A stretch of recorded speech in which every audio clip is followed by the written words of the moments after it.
Our project here started from East Global Hackathon, where we actually won the best cross-chain hack at East Global Tokyo. And yeah, we just talked about the legal side, but this one is very similar to the blind box experience that we have in the real world, and that a lot of people, they sell blind boxes of different collections. You don't know what you are going to get after you actually buy and open your box. And yes, so NFTs, I think as we all know, NFTs have like a consensus from people who buy them, but we actually want to focus on the experiences of playing with NFTs. So for example, for blind box, people actually enjoy, after buying them, they enjoy talking with the community about what collection they get, and they enjoy the time between them buying the NFT and also actually revealing their NFT. And also maybe after they reveal their NFT, they can trade with others. So what we did is, so we, on layer 2, we built a NFT bundle marketplace, we call it, that we can allow blue chip NFTs on Ethereum to combine with, let's say, like penny NFTs on layer 2s, or yeah, just combine different kind of NFTs on layer 2, where they can be bundled together into blind boxes, and people are able to trade them. So this is like a short demo. So for example, we have blue chip NFTs, penny NFTs. We bundle them together, and then we create blind boxes. This is what our protocol does in a fully decentralized way. And we recreate the black box experience that we have like in the real world over there. Yeah, so we identified 3 key players. So first is the minter. They are blind box buyers. And then we have keepers and also proposers. Proposers are the ones who create these bundles, and the keepers are the ones who actually fill the NFTs into these bundles. So this is a more detailed design. So for example, the proposers here, they would create NFT bundles. These NFT bundles will be generated into blind boxes on chain. And after they create the NFT bundle, it will be shown as like an order book. And the keepers, they can move buy low from these open markets and then sell high into the NFT bundle to earn their fee and revenue. And after that, the minters will be able to mint from these blind boxes. And this is what we did. Right now we are still under beta testing, so if you're interested, you're welcome to join to be our beta testing user. And this is our roadmap. And this is our team. So I previously worked as a growth hacker at KuCoin, and another co-founder, he's also a blockchain engineer at KuCoin, and Jesse, he's a front-end developer at previously at ChainSafe and WhatsApp.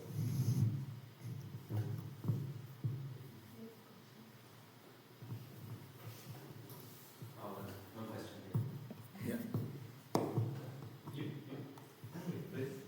So you say you have a 10% fee. What is a 10% fee? Because that seems to be pretty high in crypto. Yes. So right here, the minters, they can go mint. Well, when they mint the blind box, we charge a 10% fee there. And that 10% fee is, the 10% fee here is to support the ecosystem. Out of these 10% fees, 30% are going to go to the proposer. So that's a mechanism we use to incentivize proposers to create interesting blind boxes. Okay, but do you think anyone is gonna use that? Because like if you already lose 10% of the value of what you're gonna buy in fees, that seems to be very uncompetitive, no? Right now we set it to 10% because to make the ecosystem grow, we need some revenue from there, right? And however, we think that Minter still want it because they have the opportunity to explore different kind of NFTs by just using a very small amount to mint these blind boxes. Okay. So you think that 10% fee is too high? Right? I think it's infinitely high. Like turning user into paying user is way easier than getting users in the first place.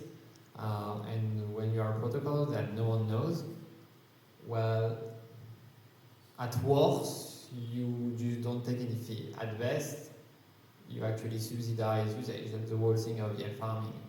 So here, like you tell me, you have unknown protocols, there is a very high fee need, there is no yield farming. Like I think most people are already out at that point, and because they are the one taking the risk.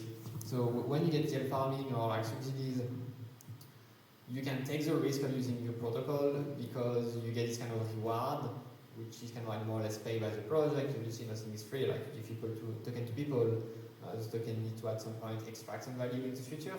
But that's a way, like you get an easier start for a slightly more complicated finish. But probably without the start, you will not have the finish in the first place. Like actually, that's how I see it on investing on project or estimating whether something can succeed or not. Okay.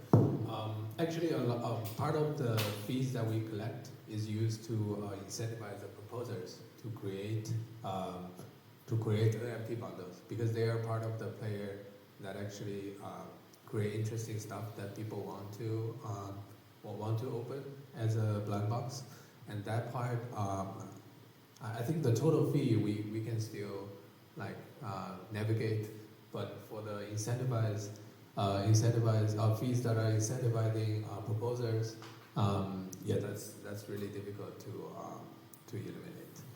Because like here, from my understanding, you have a bundle, so if I pay $100 for the bundle, I have an expected value of only $90, right? So, like I would never do that. That seems to be like I'm already using 10%, plus adding the randomness. So only degenerate gamblers who don't care about money or are not good at that will do that. So first of all, so you mean like in total, like you saw that you're losing like 10%, right? Yeah, like if you take 10% fee, that means that I'm losing 10% on average, right? Yes. But in reality, the bundle would be like, let's say you have Azuki, you have Bored Ape, and then you have different kind of NFTs. And in total, because of the large bundle, you actually pay a very small fee in exchange for opportunity to see if you can get the NFT you want. That's why we think that the perceived value of these users are actually higher than the total thing that we predicted. Yeah, maybe like the perceived value, I think, is the important point. So maybe you can tell me I'm just targeting people who are bad at math. I think I see the point of the previous speaker on telling that some bugs are gambling.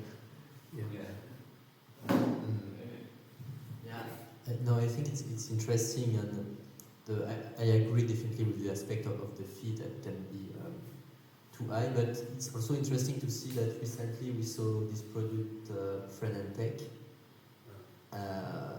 that managed to have like millions of volume, like very fast, and I think they were taking like something like 10% fee or something like that on each trade of the keys. The protocol was taking like something very high, I think, because there was this hype and this perceived value and this trend. So yeah, sometimes I think some people can be also not really rational. Was it 10%? 5%. still very high, but yeah. So no, I find the concept interesting. I think to understand what's your plan for creating this hype, basically. Yeah, so the reason why we actually this question ties to why we collect these fees, because at the end of the day we need to expand this ecosystem, and our long-term vision is that in future we are able to make like some real-world assets, some real-world like blind box experience to be launched digitally completely, and that actually requires a lot of partnership and negotiations. And we want to test this in the Web3 space, and over time we still want to make like blind box artists in future. They will be able to issue their blind box collections digitally, and that actually solves a lot of the issues that we experience in the blind box space. For example, after I buy a blind box, it's really difficult for me to exchange with others, and it's really difficult for me to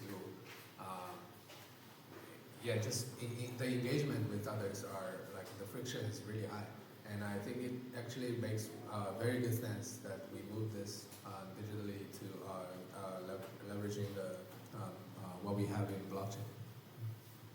Okay, thanks. Any more questions? No? That's it. Thank you, Cedric. Now I'm gonna have a